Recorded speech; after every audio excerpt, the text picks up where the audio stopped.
तो दोस्तों आज मैं आपको उस शख्सियत से मिलवाने जा रहा हूं जो कि किसी पहचान की मोहताज नहीं, वन एंड ओनली मक्खन सर। हर बार इनका जो रिज़ल्ट है बोर्ड एग्ज़ाम में वो 100% आता है और ये मैथमेटिक्स के टीचर हैं। तो पूछते हैं इनकी सफलता का क्या राज है। तो हेलो सर, बताइए। सबसे पहले तो मैं ये बोलना चाहता हूँ कि जब बच्चों को पढ़ाया मेहनत से जाए तो बच्चे ऑटोमेटिकली रिज़ल्ट, आपको पहले रिज़ल्ट की नहीं सोचनी है, आपको ये सोचना है कि हम पढ़ाएंगे अच्छा तो बच्चों को समझ आएगा तभी रिज़ल्ट आएगा। ऐसे तो नहीं है कि बिना समझाए रिज़ल्ट आ जाएगा। ठीक है, बच्चों को पढ़ाना पड़ेगा। उसके लिए हमें ये नहीं देखना है कि हम कौन से स्कूल में पढ़ाते हैं, क्या कर रहे हैं, प्राइवेट है गवर्नमेंट है, ये नहीं सोचना चाहिए। हमें जितना अपने से अच्छा कर सकते हैं, जो चीज़ें हमने लास्ट फाइनल ईयर जहाँ MSc टाइम सीखी हैं, तो जो हमें वहाँ पे सिखाई गई हैं, जहाँ हमें जो चीज़ें नहीं थी पता, तो हम उन चीज़ों का इस्तेमाल इन बच्चों को अभी मतलब 10th में या 6th में या 7th में कोई बच्चा पढ़ता है उस पर यूज़ करेंगे तो उनको बेनिफिट ही होगा उस चीज़ का।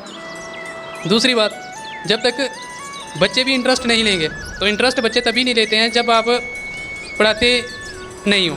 मतलब पढ़ाते हो पर सिर्फ इंटरेस्टिंग कोई चीज़ पढ़ानी नहीं है, आए सिर्फ निकाला क्वेश्चन और चलते बने, अपना काम ख़त्म करके बच्चों पे थोम जाना, ये कोई पढ़ाई थोड़ी ना है। तो ये इंटरेस्ट जो था वो बच्चों में आपने कैसे क्रिएट किया, ज़रा आप थोड़ा बता सकते हो इसके बारे में। सबसे पहले सर, मैथ एक ऐसी चीज़ है, सबसे इंटरेस्टिंग है और सबसे इजी है। मैं पहली बात तो ये बताना चाहता हूँ, कोई मुश्किल नहीं है, कोई दिमाग लगाने की तो बिल्कुल भी ज़रूरत नहीं है। सिर्फ आए, पेन कापी चाहिए आपके पास।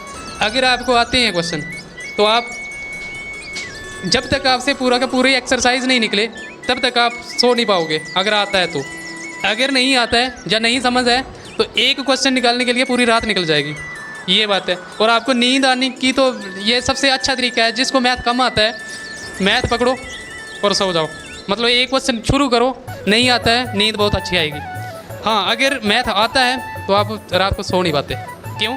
क्योंकि इंटरेस्ट एक ऐसे मैथ का क्रेज़ बढ़ जाता है कि मैं ये क्वेश्चन निकाल दिया, अगला क्वेश्चन इससे भी इजी है, मैं ये भी निकालूंगा, ये भी निकालूंगा। ये चीज़ है सर। तो 10th तक तो नॉर्मल मैथ है कि मतलब इसको पढ़ के बच्चा एक एक्सरसाइज का एक फार्मूला या 2 फार्मूले होते हैं, उसके ऊपर पूरी एक्सरसाइज होती है। ये पहले जो थे वो हाई सेकेंडरी में पढ़ाते थे, तो इनसे हाई सेकेंडरी का भी एक्सपीरियंस जान लेते हैं कि वहाँ पे पढ़ाने से आपको क्या क्या चीज़ें सीखने को मिली हैं। तो ज़रा आप हमारी ऑडियंस के सामने उन चीज़ों को शेयर करोगे। तो वहाँ पे यही एक्सपीरियंस मिला था कि मैंने एज ए मैथ टीचर और फिजिक्स पढ़ाई थी 11th और 12th वालों को, तो उनका भी अच्छा रिजल्ट आया था। तो मुझे ये खुशी हुई थी कि मैथ के साथ मैं फिजिक्स भी चला सकता हूँ, और फिजिक्स चलाई थी। और वो इंटरेस्टिंग सब्जेक्ट है फिजिक्स भी, वो कोई वो नहीं है। अगर आपको थोड़ी सी इसके बारे में नॉलेज हो तो फिजिक्स मैथ के ही रिलेटेड है। मतलब अगर मैथ आता है तो सारी डेरिवेशनें वहाँ पे इस्तेमाल होती हैं। अगर आपको कैलकुलेशन आती है, कैलकुलेशन होती है फिजिक्स में मैक्सिमम। तो ये बहुत इंटरेस्टिंग है। मैथ और फिजिक्स भाई बहन है, तो मुझे तो बहुत मज़ा आता है इन दोनों को पढ़ने में। मतलब कि फाइनली हम जितना भी उन्होंने बातें की, इनका कंक्लूजन यही निकल के सामने आता है कि अगर टीचर जो है वो एक तो हार्ड वर्किंग है, अगर उसमें खुद उसके सब्जेक्ट में इंटरेस्ट है, तो सबसे पहले तो मुझे लगता है एज ए टीचर हमारी ये रिस्पॉन्सिबिलिटी बनती है कि हम बच्चों में जो इंटरेस्ट है अपने सब्जेक्ट के रिलेटेड वो कैसे क्रिएट कर सकते हैं। ये सबसे बड़ा टास्क होता है हमारे सामने। तो अगर टीचर इस चीज़ में कामयाब हो जाता है तो मुझे लगता है डेफिनेटली आने वाले टाइम में उस टीचर को बच्चों से बहुत ज़्यादा प्यार मिलने के चांसेस रहते हैं।